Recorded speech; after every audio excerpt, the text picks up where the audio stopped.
Today, we're going to connect a philosopher from the 18th century with some of the most cutting-edge brain science out there. And we're doing it all to answer one huge question.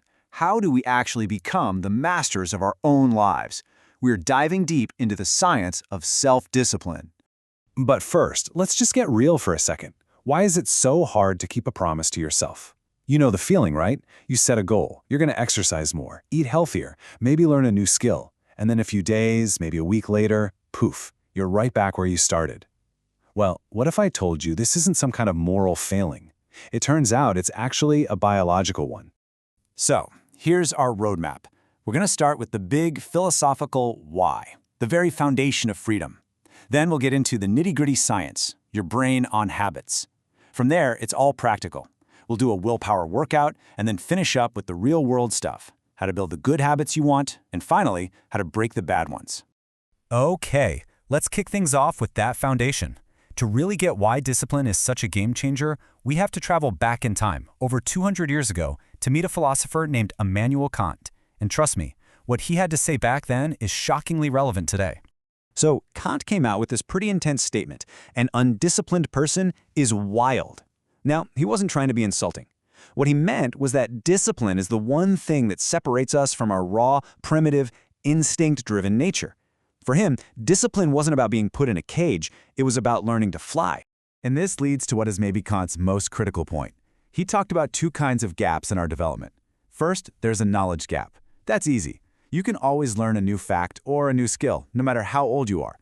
But a discipline gap, that's different. A lack of self-control that isn't addressed early in life, he argued, is almost impossible to fix later. It just becomes a part of who you are. And Kant was really clear on this point. This is not about what he called Dressur, which is the German word for taming an animal. See, true discipline isn't about breaking someone's spirit with blind obedience. Nope. It's about building an internal framework so that you can guide yourself towards your own goals. That, for Kant, was the definition of real freedom. All right, let's hit the fast-forward button and jump from 18th century philosophy right into 21st century neuroscience. In this next section, we're going to look at your brain on habits and see how modern science is actually proving what Kant was talking about all those years ago. So, I want you to think of your brain as having two different managers. First up, you've got the CEO. That's your prefrontal cortex. This part handles all the hard stuff: conscious thought, complex decision-making, resisting that extra cookie. It's powerful, for sure, but man, it burns through a ton of energy. And then you've got the autopilot. This is your basal ganglia. Its whole job is to run all your subconscious routines, your habits, so you can conserve all that precious mental energy. So how does that autopilot system learn a new trick? Well, it uses a super simple three-step pattern called the habit loop. Every single habit you have, good or bad, follows this exact blueprint. There's a cue, which is the trigger, that leads to a routine, the behavior itself, and that is followed by a reward, which basically tells your brain, hey, that was good, let's do it again. And what's the fuel for this whole loop? It all comes down to one incredibly powerful brain chemical: dopamine. See, when you get that reward, your brain gets a little hit of dopamine. And that chemical rush of pleasure and motivation, well, it strengthens the neural pathway for that habit. It's what makes you start to crave the routine the next time you see the cue. Which brings us right to our third section, the willpower workout. Because if habits are the software programs your brain runs, then willpower is the battery. It's the juice we need to override that autopilot and install some new programs. Now, this is probably the most important thing to understand about willpower. It is not a moral virtue. It's not something you're just born with or without. It's much more like a muscle. It's a finite resource, and just like your bicep, it gets tired and weak with overuse. So if it's a muscle, how do you strengthen it? Well, the science points to three really basic things. First, manage your stress. Even just a few deep breaths can calm your body down and save that mental energy. Second, get enough sleep. You want to aim for somewhere between 6.5 to 7.5 hours. A tired brain has zero energy for self-control. And third, fuel your brain with good food. A stable, plant-rich diet gives you consistent energy, which means more consistent willpower. Okay, enough with the science. Let's get down to business. In Section 4, we're getting into the actionable stuff, exactly how to build good habits. This is your toolkit for putting all this theory into practice. The secret to building a new habit is just to make it as easy as possible for your brain's autopilot to take over. So first, you have to start ridiculously small. Seriously, it can take anywhere from 18 to over 250 days for a habit to become automatic, so make that first step effortless. Second, pick a really reliable cue, something that already happens every day, like finishing dinner, not just a time on the clock.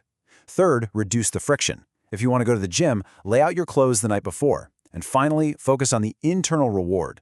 Really notice that feeling of accomplishment. That's the dopamine hit your brain is looking for.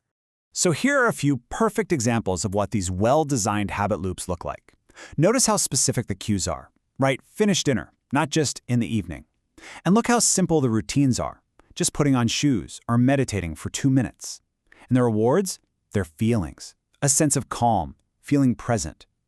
That's how you design a habit that actually sticks. And here is a fantastic little mind trick you can use. The words you say to yourself matter a lot.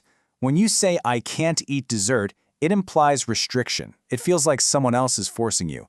But when you say, "I don't eat dessert," that's a statement of your identity. It's empowering. It comes from a place of control, and that reinforces your new habit. Okay, last section.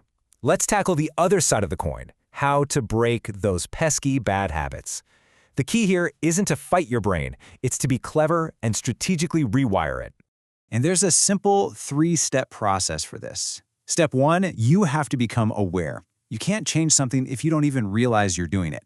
So identify the habit, and even more important, figure out the cue that triggers it. Step 2, replace the routine. This is huge. It is so much easier to substitute a new behavior than to just try and stop an old one cold turkey. And step 3, create friction. Make that bad habit just a little bit harder to do. Now here's a really powerful tool to help you do this. It's what psychologists call an implementation intention. But really, it's just an if-then plan. You decide ahead of time, if I feel stressed, that's the cue, then I will sip some chamomile tea. That's the new routine.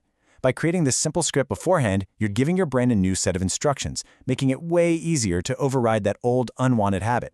You know, it's pretty amazing when you think about it. We've gone from Kant's philosophy to the neuroscience of dopamine, and it all circles back to this piece of ancient wisdom from Plato. The first and best victory is to conquer self. At the end of the day, the most important project we'll ever work on isn't conquering the world, it's mastering ourselves. So I'm going to leave you with one final thought. You now have the blueprint. You've got the philosophy and you've got the science.